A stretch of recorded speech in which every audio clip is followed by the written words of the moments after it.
AI is disrupting the mergers and acquisitions industry. Are we ready for it? Let's find out with today's special guest, Brett Story.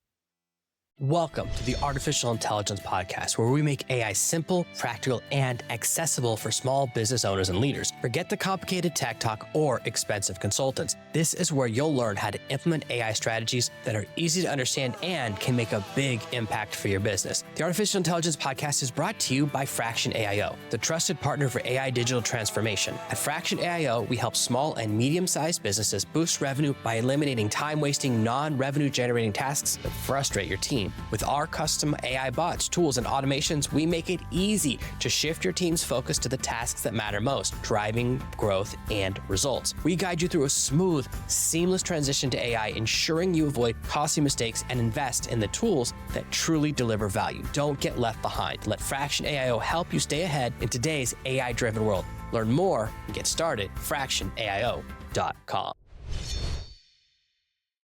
Now, Brett, I'm excited to have you here because it seems like one end of the spectrum of people that are like jumping on AI as fast as they can, and other half of the people are waiting for, I want to wait for the right moment. I want to wait for the right moment. What do you think is the right approach? How are you approaching this whole like wild experience? I see the train has left the station and you better get on board. I was just in Las Vegas at the largest private equity conference called DealMax. And what I would say is there's been a 10 to 50x increase just year over year in the amount of AI content, AI service providers, et cetera. There are aspects of our business that I am certain will never be replicated with AI, but it is increasingly a very impactful tool, especially for small firms like ours that are resource constrained, to give us an advantage in the market. I think one of the worries is it's like the Wild West. There's a lot of companies that say they're AI or change their stock critique or have AI in it, but they don't actually have an AI component, or they're using it to oversell because people are so excited they'll jump on it. What's happening with Meta a few years ago and 3D glasses a few years before that, like it's the hot trend. So I feel like, okay, I got burned by 3D glasses and I got burned by Meta, the metaverse. No one likes that. And I got burned by, what do they call it? DTs or the images, NFT. that's Yeah. it. The blockchain. Yeah, So yeah. it's like, I can see why someone would be gun shy because there's been so many hot trends that turned out to not work out. So when you're looking at a lot of companies, what are the kind of things you look at and go, this one's setting off my red alert, that I don't think this is a good one. And I do think this is, what are the kind of things that make you have a warning sign for a company that the AI seemed a little sketchy, and what are things that get you excited? I think at the end of the day, it's what's the use case. And certainly when you alluded to crypto and NFTs, in some cases, it's a solution searching for a problem. But with AI in investment banking specifically, it's just what daily task can I replace or have the AI do or have the AI enhance that makes me more productive. It's really that straightforward. There's a lot of development around the learned language models and how those can buttress some research and help identify trends and prospects. And then there's some matching engines that have emerged that use AI in a very clever way.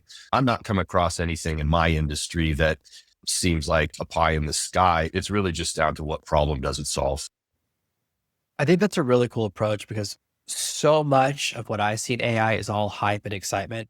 And there's almost an inverse correlation between how interesting something is and how useful it is. Like everyone is constantly interested in AI video or using AI for social media. And those are the two things that AI is the worst at. And very rarely is someone already making videos. So they go, we want to do AI video. How many non-AI videos did you do last year? None. Then why would AI video? Because AI is an accelerant. And I think that's really important. I think that's what you're getting to. It either lets you eliminate a slow process or speed up a process. But if you don't have a process, and this is the same area, I read this a lot where people go, we want to automate a process. What's the process? We haven't decided the process yet. You're just going to crash faster because if you don't have a system that works, it's really hard. I was actually just before this call, I was talking to someone about having an AI write articles in your voice. I said, you have to write 3 articles that are perfect. So then it has something to model and goes, this is a perfect. The number of times I work on something, and I always say this to a client or anyone, that they go, I'll know I like it when I see it. I go, great. This is going to take 6 months instead of a week. Because if I don't have an ideal output to model, it's so much harder because I'm guessing and I'll keep guessing. And I guess eventually I'll get it right, but it's so much better if you go, this is the perfect result. Get an AI that gives you a result like this. That's really workable. But I find that there's this almost belief that it's like a magic button, like the enhance button in every movie where you just push enhance and now you can see all the mysteries, that you can push AI and it can solve a problem, but it doesn't really do that. It accelerates the solution you already have or improves the solution or improves automation. So I really like you have a really grounded approach to it, because so much of what we see is really exciting, but not really useful. Yeah, that's a great point. And even in my own day-to-day use of it, it's only as good as the inputs. And for example, to extend your example, I post on LinkedIn fairly frequently. It's an important part of our branding. I haven't tracked metrics, but I've definitely had clients that have referenced posts or prospective clients that have watched podcasts. And what I did was feed some of my most received LinkedIn posts into the ChatGPT Pro edition and say, this is what has worked for me in the past. Now I want you to write something for me about how tariffs and macro concerns don't really trickle down that much into the lower middle market, for example, which, by the way, is a thesis I'm not sure I believe or don't believe, but the whole point was just write me something that takes a position. And it did it. And it did it in a way that sounded like it was pretty much coming from me with a few tweaks. So that's a good example of you have to have the right inputs to get the most out of these tools. And they're very much not a magic button, to use your phrase. That's like a wildly important example, because I love what you did there. It's a skip everyone skips, which is you had a data set, which was actually included winners. So instead of being, these are my last 3 LinkedIn posts, these are the 3 that worked the best and got the best response. And that's the steps some people skip. I get a lot of people ask me for advice about Instagram, and I go, I don't have an Instagram face. My wife has a ton of followers on Instagram, and I told her, I said, every one of your followers wants me to die.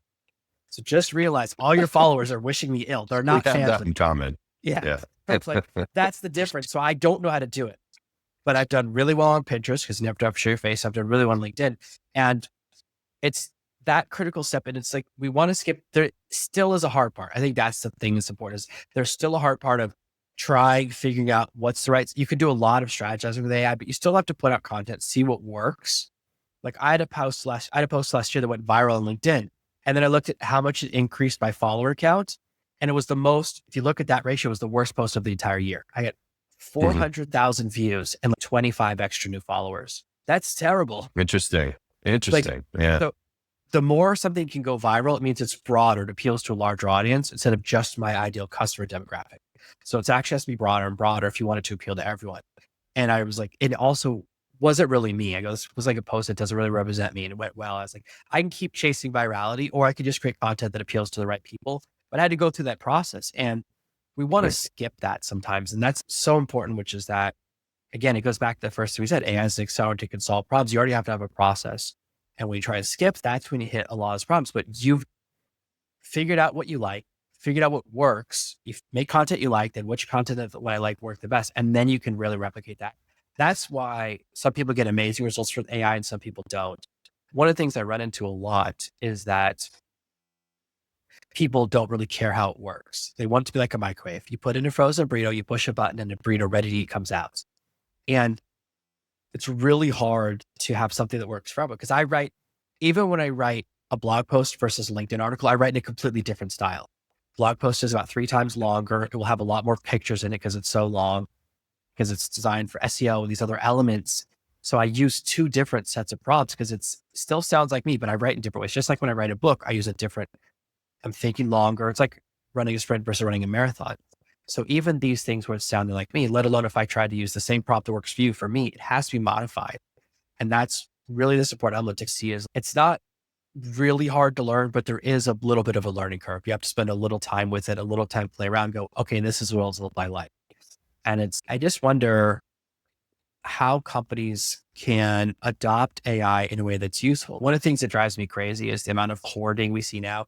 Everyone transcribes every conversation, stores it on a cloud computer, and then does nothing with it. So we're just increasing our server costs every month for no reason. But everyone's doing it. It's like the craziest thing.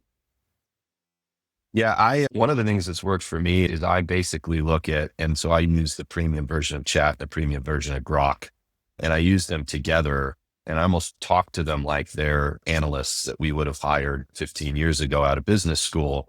And I tell it exactly what I want and why. And then I actually tell it that I'm also doing the same on the other service. And my intention is to compare and contrast their responses. And that has been really interesting.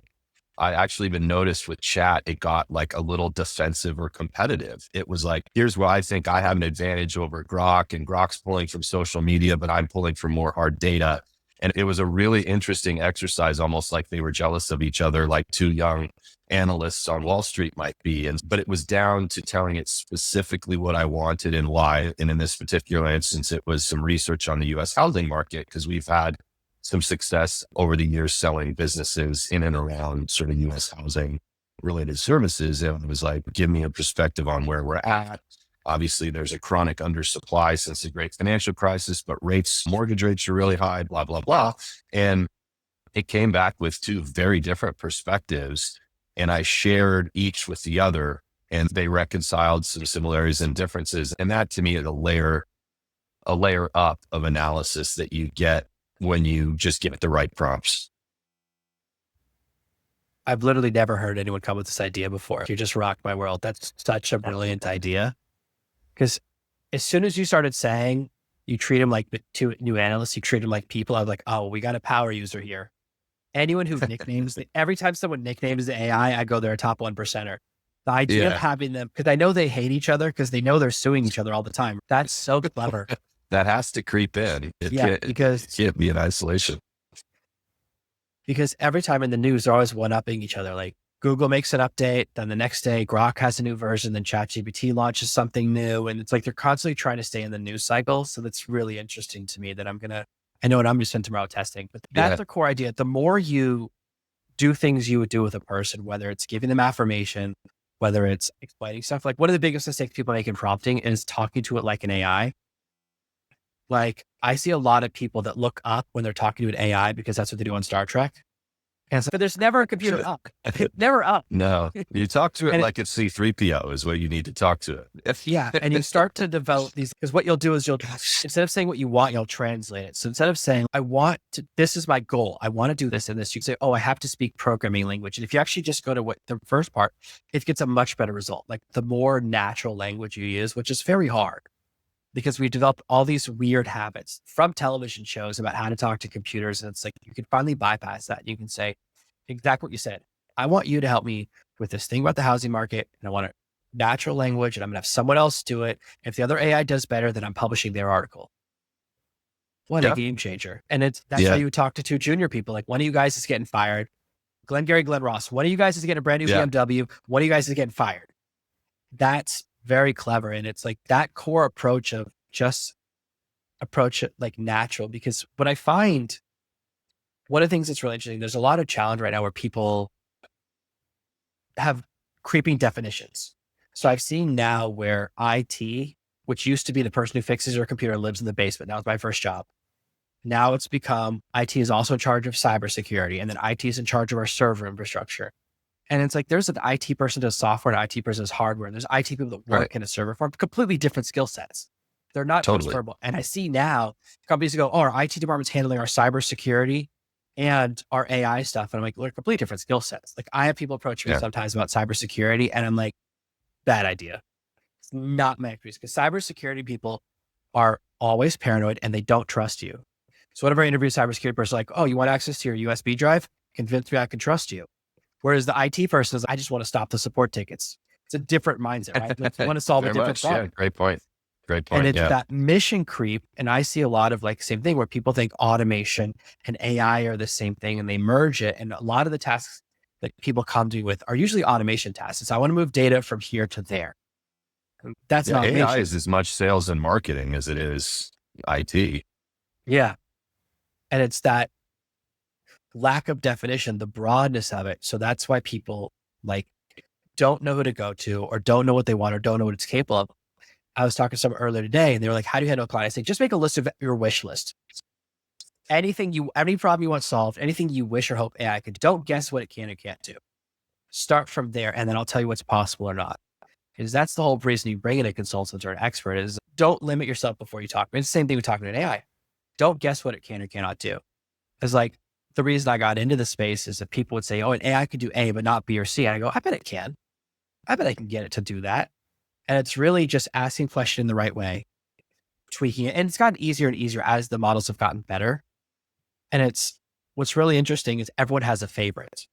So everyone's like, oh, I only like Anthropic. One of my friends the other day was like, oh, Anthropic's the worst at copywriting. I pulled the copywriting from ChatGPT. I know other copywriters who feel the exact opposite.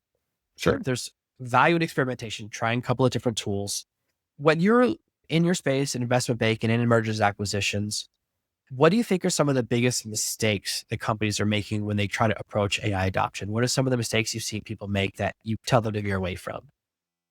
Yeah, it's pretty binary, and you hit on one of them, which is knowing that they need to do something and paying it lip service and maybe even spending money, but without any really defined objective and set of problems they're trying to solve. So that would be bucket one, the people who are recognizing the trend, but have no real defined strategy and could certainly avail themselves of working with someone like you to refine it. The other bucket is the ostrich with its head in the sand, who is it either maybe an old school industry where they don't see how it applies, or they're of a certain demographic where they're just scared of it, or some combination thereof where they say, this is all hype, it doesn't apply to me and I don't need it. And I'll use a good example. We're a small 4-person investment bank, and my partners and I decided some time ago that we like how we're structured. We only do a few deals a year. It's high touch, and we're not trying to grow our investment bank to 100 people. But even if we were,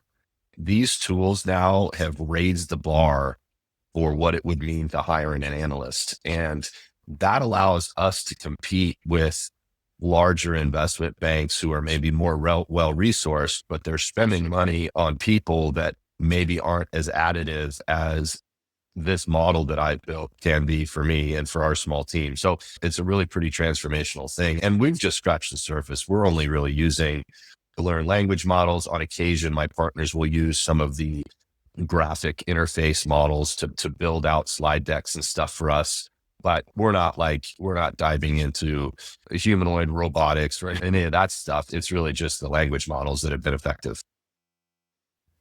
I think it's really interesting because it gives you the agility of a smaller team. So you don't have to go through layers of decision making, but also that ability to do that deep research, to do things faster. There's more and more. You can have one AI tool doing one task, one AI tool doing another, multiple things happening at once. And when I talk to companies or employees, they say it's if you had an accountant and you have two you can choose from. One accountant uses spreadsheets and one uses an abacus. Which one are you going to hire? They both know everything about numbers, but one could do 10 tasks a day and one could do one. It's Right. really that accelerant feature, which it all comes down to, and it like allows you to have different areas of expertise and stay really ahead and really also have that leanness when it comes to overhead, because once you hire employees, then it's like, I got to generate enough revenue that they're worth more than they're costing. That's why when people say, oh, this tool, I was testing a tool last week and it was one of those ones that uses credits. I was testing with one of my business partners. We're watching the credits go down and this task took 20 minutes and cost 250 credits. I was like, he's like, oh, I used up so many credits. I was like, it's $2.50 in credits. Like when Yeah. you're looking at it one way, I was like, to pay someone else to do this would have taken 2 days and probably cost $100 and not been as good. So you have to always think, what's the real metric that matters here? And it's dollars and time saved. And so me to do it would take 4 hours. The AI can do it and I don't have to pay attention. That saved me 4 hours of time I can spend making money doing something else. So it really is this critical approach. We sometimes get distracted. So that's the same thing when people go, oh, it's $20 a month or $40 a month or $200 a month. It's how much will it save you? If it generates one deal for anyone, right? Or it saves you 1 hour a day in a month for everyone, no matter even on minimum wage or even less, it's still worth the $200 pays itself back. But sometimes we look at what we're spending rather than the value we're getting. And that leads to the hesitation. And I think that's why people hesitate with AI adoption. They don't want to make the wrong decision or they're worried about the cost. And the thing is that unfortunately, we're past the optional phase. The first phase was it's interesting that it was nice to have, and now it's becoming mandatory. And we're starting to see companies that demand or expect AI skills, just like you get a job in the 1990s and go, yeah, I don't know how email works. You can't do that anymore. That's been gone for a long time. Or the thought of someone going, yeah, I don't know how to do the internet. What's the internet all about? Like those are very rare. Do you think that it's possible Are there any industries left where you can really stay old school, where you can stay completely no computers or no AI? Or do you think those will all fade away over the next few years? Yeah, I'm not one of those. And I study a lot of macro thinkers and for purposes of my own investing and stuff, but I'm not one of those that thinks that AI is going to eat all of the jobs and we're going to be on some variety of universal basic income because there's no need for people. Certainly in our business, I don't foresee a world in which AI could do everything that we do, because a lot of what makes us valuable is the psychology piece and the hand holding with our clients who are going through a very stressful process of selling a company. And for so many of them, the company is intertwined with their own sense of self identity. And so there's a lot to unpack there beyond just tasks and numbers. Anything that where human to human relationships is the driver, I think will be enhanced, not replaced by AI. Certainly picks and shovels type stuff. I don't can will we get to a point where robots are digging up streets and laying fiber cables? Maybe. No, but a lot of basic lower white collar tasks I think are going away. General bookkeeping, general tax filings and accountancy. Certainly it has aspects in law, reviewing contracts for certain language. I've got a buddy who's a partner at a large law firm, and they've got this AI-based software now that can review contracts and flag provisions. And that's the sort of work you'd pay an analyst, and it would take he or she a couple of weeks to get through 150 contracts, and the AI does it in an hour. It'll be interesting to see where this goes. But the critical thing, certainly for people early to mid-career, is doing what they can to be conversant with it so it doesn't end up replacing them. Yeah, I think that's you've dialed into something that's really going to change the entry level part of any market where now you have these tools and so you could enter at a higher level because you have access to the ability to research faster, to analyze faster, to put out data faster. And so it's the people who jump on the train early and develop these skills. And it's the same thing like people 20 years ago who had really good spreadsheet skills had such an advantage in certain industries, analyst industries, or anything where that's really important, mergers, acquisitions, or real estate really matters to be able to do that stuff. And now the AI can fill in the gaps. You have to just be a little further up. So now you have to start, maybe entry level means you really just start off, well, I'm entry level means managing 10 AIs and higher level Mhm. means managing 50. And I think that's really a critical lesson. Like I don't really see industries or jobs disappearing so much as transitioning to a lot more freedom. And maybe we'll just see a fracturing where a lot of people run small businesses because they can run it with an Yeah. AI team. And it could see like a spike in entrepreneurship. That's what I hope for and has me hopeful for the future, that it Yeah. to innovation. This guy I was listening to the other day called it Soloprenneurship. His name's Jordy Visser. He's a really good, he's a hedge fund guy and he's just a good macro thinker, but he thinks that it's going to lead to the rise of solo entrepreneurs who are running whatever practice or service with just themselves and maybe a couple of AI complements, and that it'll give people a certain measure of freedom that you just discussed. So we'll see where it goes. It's exciting. Yeah, that's the future that I'm hoping for is that it gives people the ability to do more things. And also it means we can buy from companies, interact with companies where we get more of that human touch because all the Yeah. day-to-day stuff is done by that. And then it's like the difference between leaving a comment on someone with 100 followers and someone with 100,000. The person with 100 is going to read and reply. The person with 100,000, it's not that. So there's a lot of value in that kind of fracturing markets. It's very interesting. So for people who are interested in kind of the things you do, Brett, and your merger acquisition, your approach to investment banking, all this AI stuff, where can they learn more about you online and see the things you're doing and maybe even see what you're posting on LinkedIn?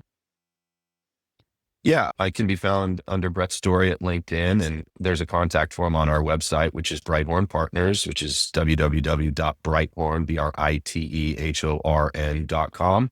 And we are specialists in working with family and founder-owned companies that are looking for that first big win in terms of a full or partial exit, and really love what we do.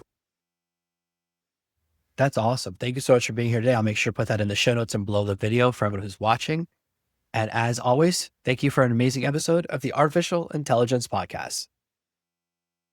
Thank you for listening to this week's episode of the Artificial Intelligence Podcast. Make sure to subscribe so you never miss another episode. We'll be back next Monday with more tips and strategies on how to leverage AI to grow your business and achieve better results. In the meantime, if you're curious about how AI can boost your business's revenue, head over to artificialintelligencepod.com/calculator. Use our AI revenue calculator to discover the potential impact AI can have on your bottom line. It's quick, easy, and might just change the way you think about your business. While you're there, catch up on past episodes, leave a review, and check out our socials. If you enjoyed this episode, I've got 2 more that I think you're going to love. Click one of these videos to dive into more awesome content, and don't forget to subscribe for even more insights on using AI to grow your business. And I'll see you in the next one.